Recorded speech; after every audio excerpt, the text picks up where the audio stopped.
ఆదికాండం 29వ అధ్యాయం. యాకోబు బయలుదేరి తూర్పు చిన్న దేశంలోకి వెళ్ళాను.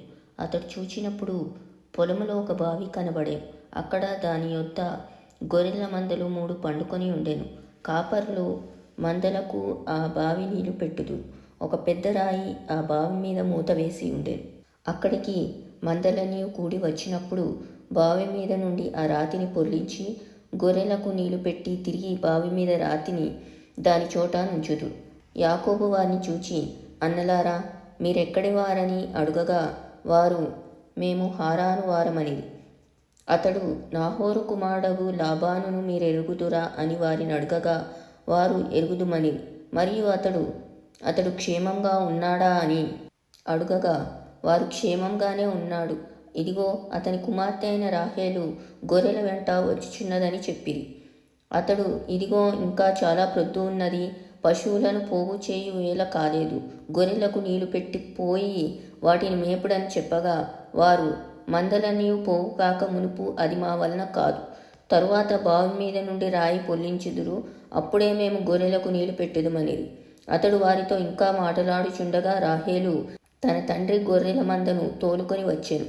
ఆమె వాటిని మేపునది.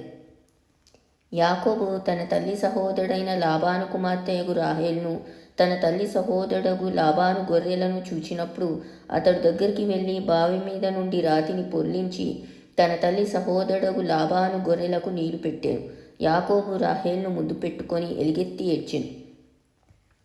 మరియు యాకోబు తాను ఆమె తండ్రి బంధువుడనియు రిబ్కా కుమారుడనియు రాహేలుతో చెప్పినప్పుడు ఆమె పరిగెత్తుకొని పోయి తన తండ్రితో చెప్పాను.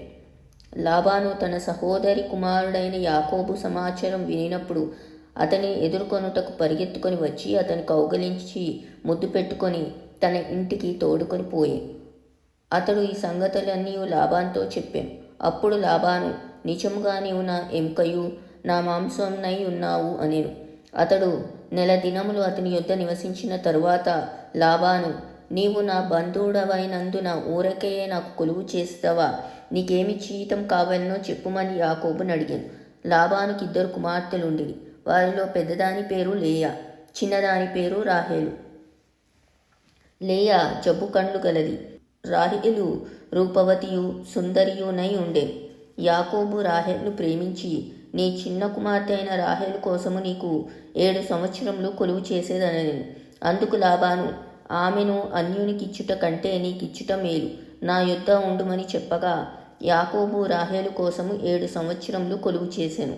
అయినను అతడు ఆమెను ప్రేమించుట వలన అవి అతనికి కొద్ది దినములుగా తోచెను. తర్వాత యాకోబు, నా దినములు సంపూర్ణమైనవి గనుక నేను నా భార్య యొద్దకు పోవునట్లు ఆమెను నాకిమ్మని లాబాను అడగగా లాబాను ఆ స్థలంలోనున్న మనుషులందరినీ పోగు చేసి విందు చేయించి రాత్రివేళ తన కుమార్తె అయిన లేయాను అతని యొద్దకు తీసుకొని పోగా యాకోబు ఆమెను కూడెను. మరియు లాబాను తన దాసి అయిన జిల్పాను తన కుమార్తె అయిన లేయాకు దాసిగా ఇచ్చెను. ఉదయమందు ఆమెను లేయా అని ఎరిగి అతడు లాబాన్తో, నీవు నాకు చేసిన పని ఏమిటి? రాహేలు కోసమే కదా నేను కొలువు చేసి తిని, ఎందుకు నన్ను మోసపుచ్చితివనెను.